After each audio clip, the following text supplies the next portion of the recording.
Hello बच्चों, प्यारे बच्चों।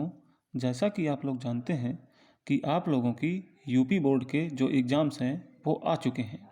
इसलिए मैं आपके लिए अब कुछ ऐसे डेरिवेशंस या ऐसे कुछ क्वेश्चंस लेकर आता हूँ जो कि एग्ज़ाम में 100% आना तय है बच्चों। 100% very very most important derivations and questions मैं आपके लिए लेकर आता हूँ। इसलिए इसी क्रम में आज मैं आपके लिए क्या लेकर आया हूँ वो देखिए। आज मैं बच्चों आपके लिए लाया हूँ वैद्युत द्विध्रुव की स्थितिज ऊर्जा। ये जो निगमन है वैद्युत द्विध्रुव की स्थितिज ऊर्जा का, ये 100% श्योर है बच्चों। आप देखिए, आप इसको पढ़ कर जाना 2 से 3 बार ताकि आपको ये याद हो जाए। आप यकीन मानिए कि इसको आना ही आना है बच्चों। अगर आपने इसको पढ़ कर गए तो आपके बहुत अच्छे मार्क्स आने वाले हैं। ये क्वेश्चन ज़रूर आने वाला है, ये आपसे मेरा वादा है बच्चों। तो चलिए बच्चों देखते हैं कि इसको कैसे करना है। तो सबसे पहले देखिए, ये जो वैद्युत द्विध्रुव की जो हम स्थिति ऊर्जा निकाल रहे हैं, ये हम निकाल रहे हैं एक समान विद्युत क्षेत्र पर। ये आप समझ के चलिए कि एक समान विद्युत क्षेत्र के लिए विद्युत स्थितिज ऊर्जा निकालनी है और यही आपके कोर्स में भी है।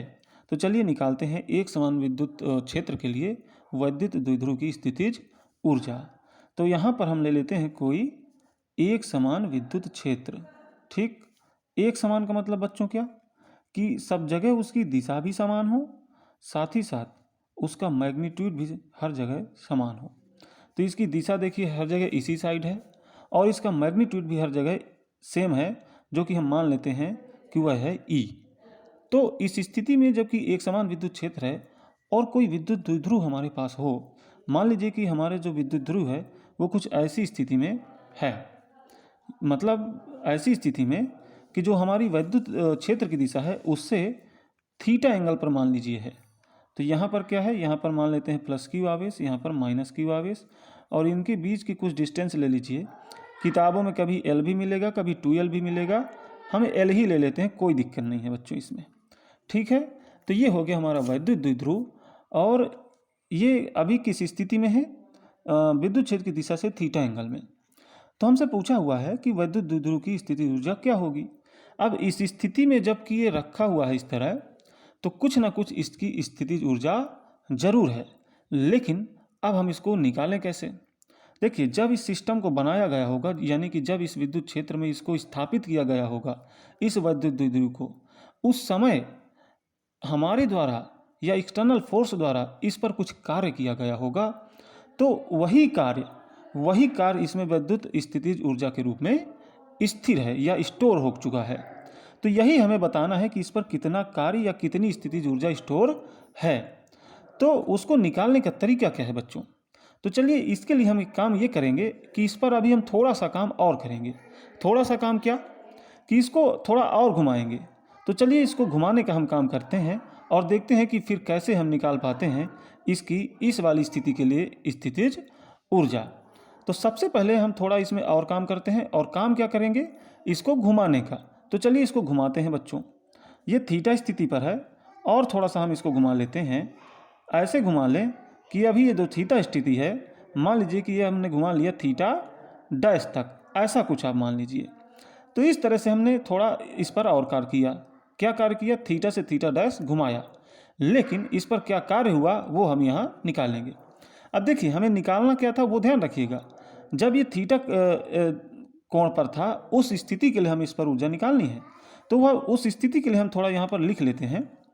ये जो कि इनिशियल स्थिति थी थीटा वाली, तो हम इसको लिख लेते हैं कि इसकी ऊर्जा यहाँ पर रही होगी। यहाँ पर लिख लेते हैं यू इनिशियल मान लीजिए रही होगी और ये फाइनल स्थिति है। तो इस स्थिति में मान लीजिए कि यहाँ पर जो इसकी ऊर्जा हो गई है वो हो गई है यू फाइनल। तो अब यहाँ पे कितना वर्क डन हुआ इसको यहाँ तक घुमाने में, वो कैसे निकालेंगे। यहाँ पे जितनी ऊर्जा हो गई और जितनी ऊर्जा थी, अगर हम इसको घटा दें तो हमारे द्वारा किया गया कार्य निकल जाएगा। क्यों, क्योंकि जितना भी हम कार्य इस पर करते जाएंगे उतना ही कार्य इस पर स्टोर होता जाएगा, यानी उतने ही कार्य के बराबर इस पर ऊर्जा स्टोर होगी। अगर हमने कार्य क्या किया है, यहाँ पर लगने वाला जो टार्क है उसके विरुद्ध किया है तो चूंकि देखिए टार्क जो है ना, टार्क कैसे लग रहा होगा यहाँ पर, पहले ये देख लीजिए। जैसे ये हमारा विद्युत क्षेत्र की दिशा है और ये है द्विध्रुव। यहाँ प्लस क्यू आवेश है, यहाँ माइनस क्यू आवेश है। तो चूंकि ये ई की दिशा इस तरफ है तो प्लस के ऊपर जो एक फोर्स लगेगा वो इस दिशा पे ही लगेगा। और वो कितना फोर्स होता है बच्चों, आपको पता है, अगर इलेक्ट्रिक फील्ड ई हो और आवेश हो क्यू तो फोर्स लगता है क्यू ई, ये फोर्स लगेगा। और ये भी क्यू आवेश है तो इस पर भी एक फोर्स लगना चाहिए। लेकिन चूंकि ये निगेटिव है तो ये निगेटिव जो होता है आवेश, उसमें विद्युत क्षेत्र की विपरीत दिशा में फोर्स लगता है, तो ये इस दिशा में लगेगा और ये भी होगा क्यू ई। तो देखिए ये वाला जो बल है वो इसको इस तरफ घुमाएगा और ये वाला बल इसको इस तरफ घुमाएगा। तो एक इस तरफ एक इस तरफ, तो कुल मिला के जो वैद्युत द्विध्रुव है वो इस तरह से घूमने की कोशिश करेगा, यानी कि एक टार्क यहाँ पर लग रहा है।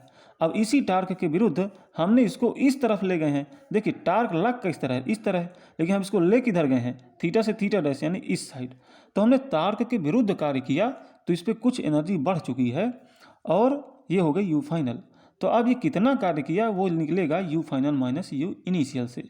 अब ये कार्य हम पहले करते हैं कि हम पहले अपना कार्य निकालते हैं और फिर हम देखते हैं कि हम प्रारंभिक स्थिति जो इसकी थी थीटा वाली, उसके लिए क्या निकल के आता है स्थितिज ऊर्जा का मान। तो चलिए देखते हैं। सबसे पहले हम निकाल लेते हैं कार्य। तो बच्चों कार्य के लिए एक चीज़ देखिए, कार्य जो हम पढ़ते हैं वो होता है F dot D S. F dot D S आप लोगों ने देखा होगा। लेकिन ये जो वर्क डन होता है ये जो उस तरह वाला विस्थापन होता है सिंपल, यानी कि स्थानांतरी गति के लिए वो वाला जो विस्थापन होता है, और ये जो फोर्स है वो भी सिंपल वाला, समझते हैं कौन सा फोर्स, उस लिए है। लेकिन अगर यहाँ पे जो डिस्प्लेसमेंट है वो स्थानांतरी गति वाला ना हो के कोणीय विस्थापन हो, यानी एंगुलर डिस्प्लेसमेंट हो, यानी कि डी एस ना हो के डी थीटा हो, तो बच्चों क्या होगा, यहाँ पर जो सिंपल वाला फोर्स लिए है ना, तो सिंपल वाला फोर्स भी नहीं, घुमाने वाला, चूंकि हमने घूमा है तो घुमाने वाला फोर्स चाहिए। यहाँ पर घुमाने वाला फोर्स का मतलब बच्चों क्या, टार्क। तो यहाँ फोर्स नहीं, यहाँ टार्क लेंगे बच्चों। तो यहाँ फोर्स की जगह फिर हम यहाँ रखेंगे टॉर्क, अगर डी एस के जगह में डी थीटा रख रहे हैं, और डॉट प्रोडक्ट है तो डॉट प्रोडक्ट कर लीजिए। तो ये होगा इस स्थिति के लिए फोर्स का सूत्र। क्यों, क्योंकि हमने यहाँ पर थीटा में जो है डिस्प्लेसमेंट कराया है, यानी कि एंगुलर डिस्प्लेसमेंट, इसलिए यहाँ पर टार्क लेना पड़ेगा। और यहाँ पे जो वर्क डन निकलेगा वो निकलेगा W बराबर vector torque dot D theta का वेक्टर।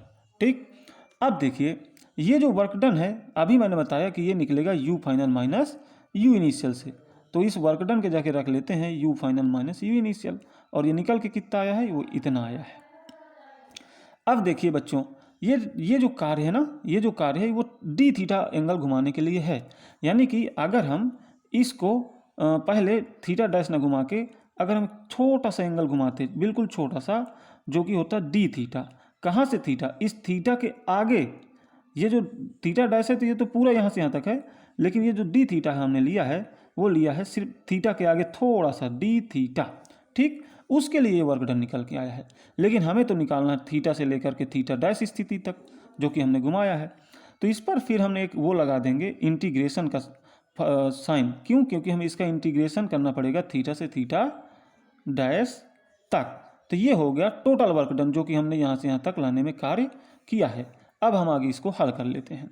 तो चलिए U final minus U initial is equals to, अब देखिए टार्क, पहले ये तो आप लिमिट अभी लगा लीजिए यहाँ पे थीटा और थीटा डैश की। टार्क क्या होता है, टार्क आपने सुना होगा या पढ़ा होगा, टार्क होता है पी क्रॉस ई। क्या यही होता है, बिल्कुल यही होता है। तो इसकी जगह में ये लिख लें, या फिर इसको हम क्या लिख लें, यहाँ पे हम लिख सकते हैं, अगर हम इस टॉर्क मैग्नीट्यूड देखें तो ये होता है पी ई साइन थीटा। बच्चों आपने पढ़ा होगा।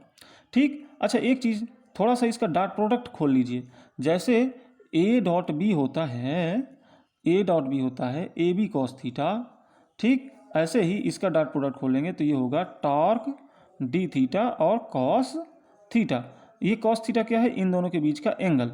ठीक, ये है इन दोनों के बीच का एंगल। ठीक, तो ऐसा कर लेते हैं, यहाँ पे हमने थीटा ले लिया है तो ये कुछ अच्छा नहीं लग रहा, यहाँ भी थीटा यहाँ भी थीटा, इसको कुछ अलग मान लेते हैं, थीटा डबल डैश मान लेते हैं, क्योंकि थीटा डैश भी हम यहाँ मान चुके हैं। ये मान चलते हैं कि टार्क और डी थीटा के बीच का डबल डैश का एंगल है, इसलिए हमने यहाँ पे थीटा डबल डैश मान लिया। अब देखिए बच्चों कि ये cos theta dash double dash होगा कितना।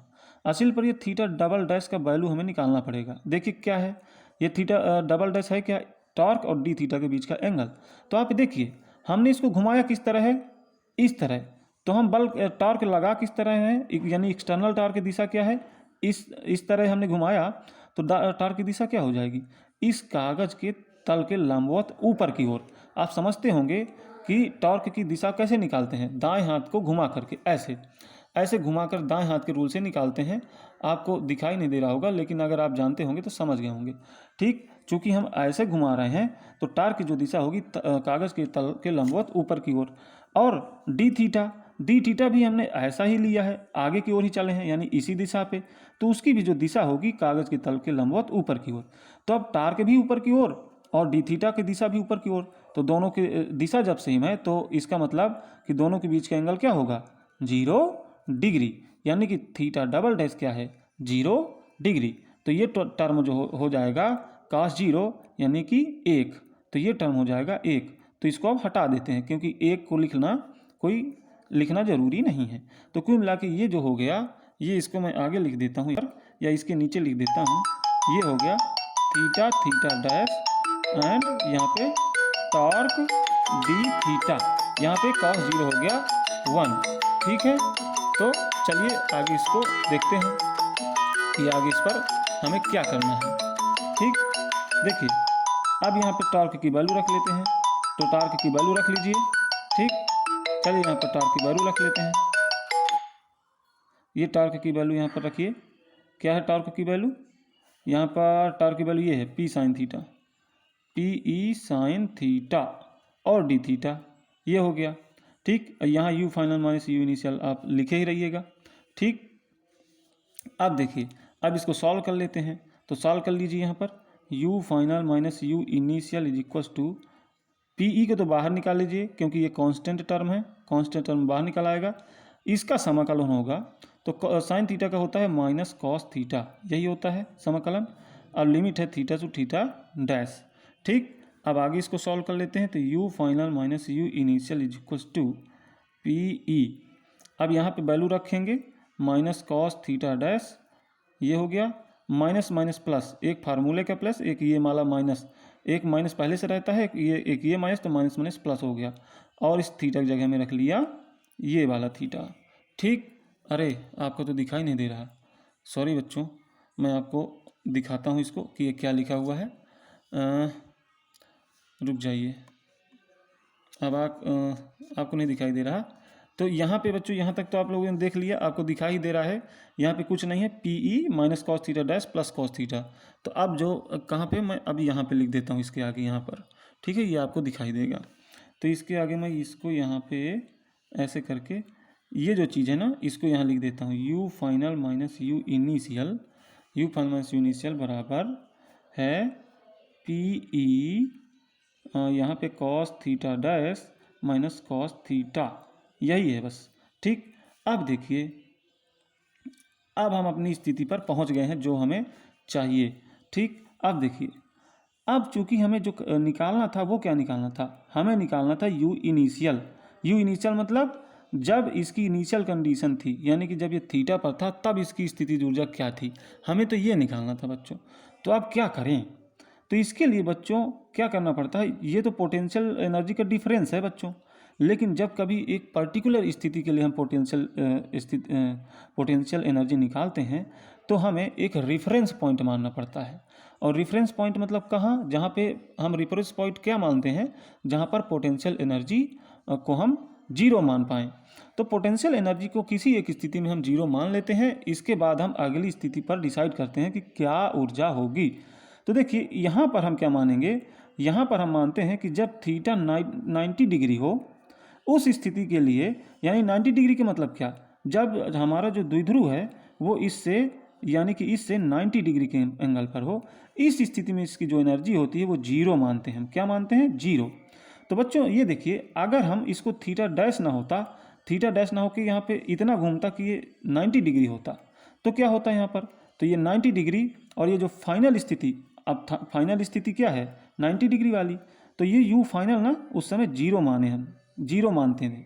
जीरो मानेंगे क्यों? क्योंकि यहाँ थीटा डैश 90 डिग्री है और अभी बताए कि थीटा जब 90 होगा तो वहाँ पर एज ए रेफरेंस हम यू जीरो मान लेते हैं। ठीक, तो इसको हमने जीरो मान लिया और ये बच गया यहाँ पर यू इनिशियल और पी ई, और यहाँ पर क्या है, यहाँ पे अब 90 डिग्री हो गया तो कॉस जीरो हो गया ये, क्योंकि कॉस 90 डिग्री क्या हो गया, जीरो हो गया, तो इसका तो कोई मान नहीं है। बचा क्या अंदर, माइनस कॉस थीटा, नहीं माइनस नहीं प्लस है, यहाँ पे माइनस नहीं है, यहाँ पे प्लस है दोस्तों, प्लस है।